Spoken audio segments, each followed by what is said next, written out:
Assalamualaikum warahmatullahi wabarakatuh.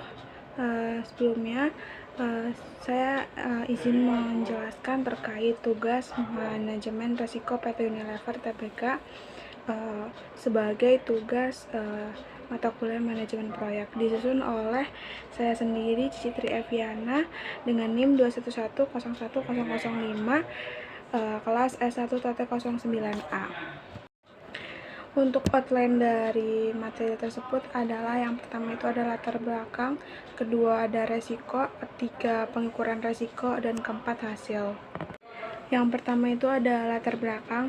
Untuk yang pertama, Unilever menghadapi masalah resiko seiring dengan pertumbuhannya. Unilever harus secara bersamaan mengurangi biaya sambil meningkatkan diferensiasi, tetapi bisa terjebak di tengah sehingga tidak ada keuntungan dan kinerja yang buruk.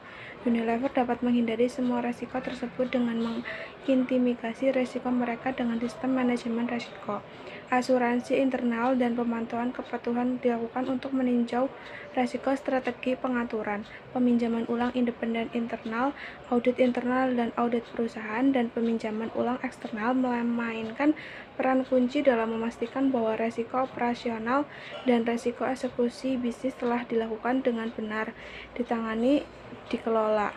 Unilever telah mengadopsi sistem manajemen perusahaan sebagai bagian dari tanggung jawab direksi dan komite manajemen risiko perusahaan.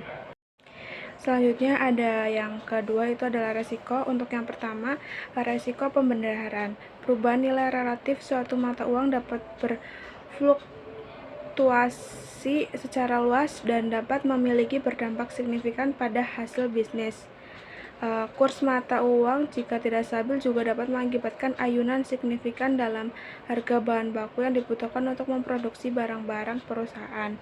Lalu yang B itu ada resiko preferensi merek. Selera dan perilaku konsumen terus berubah. Perusahaan harus mampu mengantisipasi dan menghadapi perubahan ini dan terus membedakan merek kami dan produk. Perusahaan bergantung pada penciptaan produk inovatif memenuhi kebutuhan dari konsumen. Lalu yang C itu ada resiko ekonomi eksternal. Kondisi ekonomi yang terus berubah dapat mengakibatkan permintaan konsumen berkurang produk kami dan dapat mempengaruhi satu atau lebih negara dalam satu kawasan atau bahkan secara global. Tindakan pemerintah seperti stimulus fiskal, perubahan perpajakan, dan kontrol harga bias berdampak pada pertumbuhan dan profitabilitas operasi lokal kami. Yang ke-B, risiko hukum dan regulasi.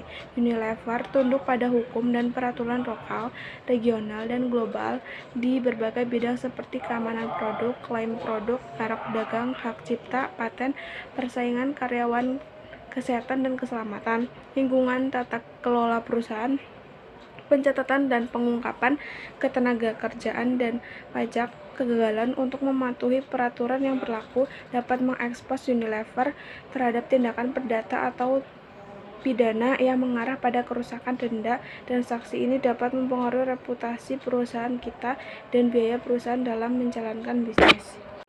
Yang ketiga ada pengukuran risiko. Dalam pengukuran risiko ada 3 langkah yang harus dilakukan. Ada 1. Mengukur probabilitas dan keparahan.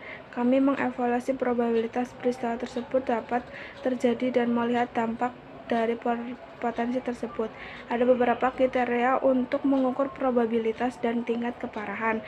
Yang kedua, merencanakan bagan. Setelah mengukur probabilitas dan tingkat keparahan dari masing-masing risiko, langkah selanjutnya adalah memplot ke dalam matriks risiko. Lalu yang ketiga, identifikasi tingkat risiko. Langkah terakhir adalah mengidentifikasi tingkat risiko. Lalu yang terakhir itu ada hasil. Risiko tertinggi yang dihadapi Unilever adalah persaingan yang tinggi karena kompetitor lebih banyak, produk yang terdiferensiasi, dan permintaan yang menurun untuk produk perusahaan. Risiko tertinggi harus dihindari oleh perusahaan mitigasi harus dilakukan untuk mengurangi kerugian. Sekian presentasi yang dapat saya sampaikan. Jika ada kekurangan, mohon maaf apabila ada kekurangan. Terima kasih. Wassalamualaikum warahmatullahi wabarakatuh.